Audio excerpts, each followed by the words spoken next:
Welcome to our innovative workspace.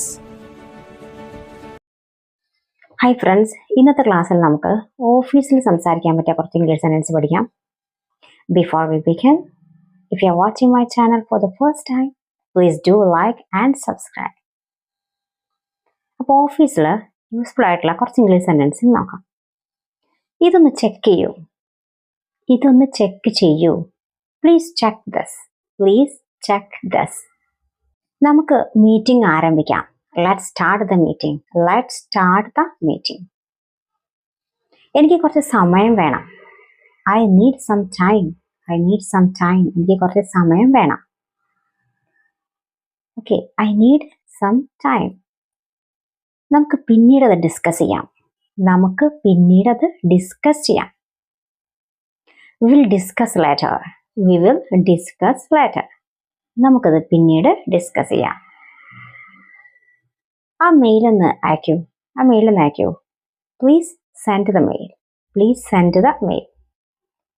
ഞാൻ check ചെയ്തിട്ട് പറയാം. I will check and tell you. ഞാൻ ചെക്ക് ചെയ്തിട്ട് പറയാം. ഇത് അർജന്റ് ആണോ എന്നല്ലേ? ഇത് അർജന്റ് ആണോ? Is it urgent? ഇത് അർജന്റ് ആണോ? ഞങ്ങളിപ്പോൾ അതിൻ്റെ മുകളിൽ വർക്ക് ചെയ്തുകൊണ്ടിരിക്കുകയാണ്. We are working on it. എങ്ങനെയാണ്? We are working on it. ഞാനൊരു മീറ്റിംഗിലാണ്. I'm in a meeting. നമുക്ക് പിന്നീട് സംസാരിക്കാമോ? ഇതെങ്ങനെ ചോദിക്കും? Can we talk later? നമുക്ക് പിന്നീട് സംസാരിക്കാമോ? ഞാനൊരു 5 മിനിറ്റിനുള്ളിൽ ജോയിൻ ചെയ്യാം. I will join in 5 minutes.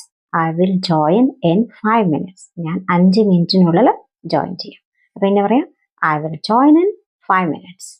Okay, കുറച്ച് സമയം ദയവായി ഒന്ന് കാത്തു നിൽക്കുമോ? Please wait for a while എന്ന് പറഞ്ഞാൽ ദയവായി അല്പസമയം കാത്തു നിൽക്കൂ. എങ്ങനെയാണ്? Please wait for a while. ഞങ്ങൾ ഇന്ന് ഫിനിഷ് ചെയ്യും. We will finish today. എങ്ങനെയാണ്? We will finish today. എല്ലാവരും റെഡിയാണോ? Is everyone ready? ഓക്കെ, അപ്പൊ എവ്രിവണിന് ശേഷം നമ്മൾ ഈസ് ആണ് വെക്കുക കേട്ടോ. എവ്രിവണിന് ശേഷം ഈസ് ആണ് വെക്കുക. അപ്പൊ ക്വസ്റ്റ്യൻ ചോദിക്കുമ്പോൾ ഫസ്റ്റ് ഈസ് എവ്രിവൺ റെഡി? എല്ലാവരും റെഡിയാണോ? Okay, next sentence. അവിടെ ഒരു ചെറിയ പ്രശ്നം ഉണ്ടെന്ന് ഇങ്ങനെ പറയാം. There is a small issue എന്ന് പറഞ്ഞാൽ അവിടെ ഒരു ചെറിയ പ്രശ്നമുണ്ട്. അപ്പൊ നിങ്ങൾ ഇത് നന്നായിട്ട് പ്രാക്ടീസ് ചെയ്യുക.